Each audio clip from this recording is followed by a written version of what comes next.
I'm Kat Adler, an essential skills coach for the training group at Douglas College. I'd like to introduce you to a research project we worked on. Over 40% of Canadians lack the essential skills they need for success in work, learning, and life. In an effort to address this issue, the Association of Canadian Community Colleges proposed a national framework project that was subsequently funded by HRSTC's Office of Literacy and Essential Skills. The goal of the project is to develop and codify an essential skills framework that has national application. Douglas College led a pilot that included students from health sciences and commerce and business administration. Students were screened in and invited to attend 2-hour study sessions once per week for 10 weeks.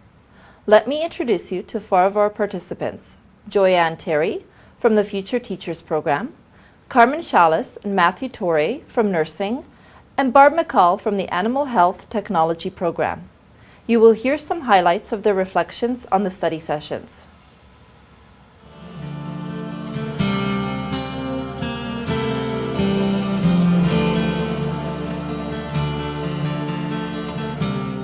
The numbers with the test that we did, to me, they're numbers, but when I saw that jump, right, and one of my instructors is here, Raymond Yu, and he definitely can tell you that when I started his class, I was failing the tests, and just you put implementing the skills, B plus, yeah. I've taken a couple courses in the university, and I knew that they were really demanding, and I work part-time, almost full-time, plus I go to school full-time, and so if there was anything that was going to help me succeed in this program, I needed to do it, and this program definitely does it. Like, just being able to give me those skills to help me study and succeed helps me manage my time so well. It's incredible. So yeah, it's been great for me. So I think that finding a way to implement it, and it's not to say people aren't smart, it's not to say they can't learn it on their own, but just to have that, what's it called, like when you want to succeed and you just want that trick, that thing that'll get you further. This is that. This is exactly it. It'll just help you get that much better than where you are now. And for those people like me that were struggling from day one, it makes such a difference. I mean, I was struggling and I was always stressed, and now I have a better way, and it's very helpful.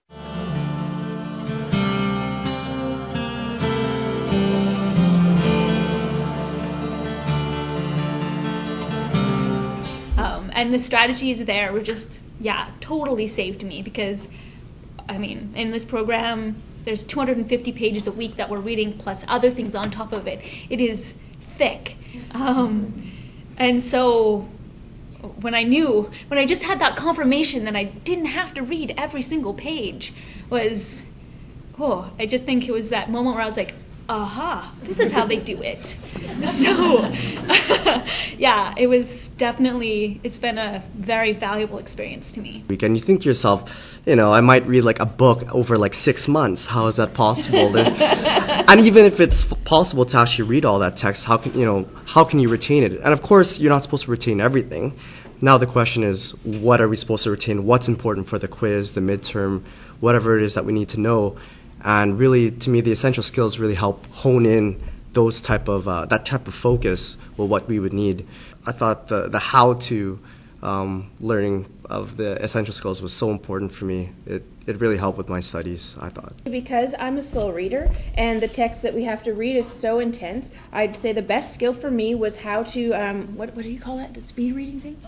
Like where you scan the book so you can find the answers. I found that was huge, because I would go and I'd look at a big page and I'd be like scanning with my eyes, but I'd never see what I had to find. And Kat said, no, until you know how to do this, you have to use your finger, follow it. And it made, I know that sounds ridiculous, but it made the most valuable difference for me, because now I'm going down in a course, you're following it, and you'll see the word you're looking for, and you're like, finally, I've been looking for that answer for an hour. Probably the most helpful thing that I learned was we had like a five-step kind of process in writing a paper, which Kat helped me with, and really just following that structure of how to do it, like, the brainstorming part, mind mapping and whatnot, and formulating the different paragraphs, and each one had it was a very logical sequence, whereas before it's kind of like I'm just sitting there trying to think of ideas of what to write. And my papers definitely improved. Also, I went down to have help with pharmacology. Kat didn't necessarily teach me pharmacology, however, she taught me how to read the textbook that I was afraid to open because it was that intimidating to me.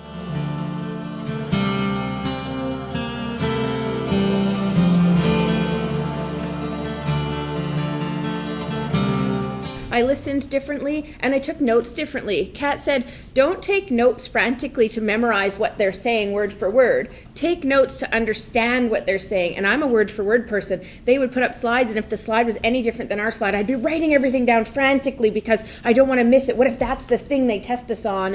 And so I'm writing frantically, and that made a huge difference when she said, don't do it to memorize it, do it to understand. So write notes that help you understand that concept rather than, and that's a change that it made for me in my classes. It's kind of like you're drowning when you don't have these skills. Like, oh my gosh, the teacher's saying this, the text is saying this, these are the expectations. But bringing the skills in where, okay, well, this is exactly what I need to take notes, this is how I need to listen, 100% that changed in the class.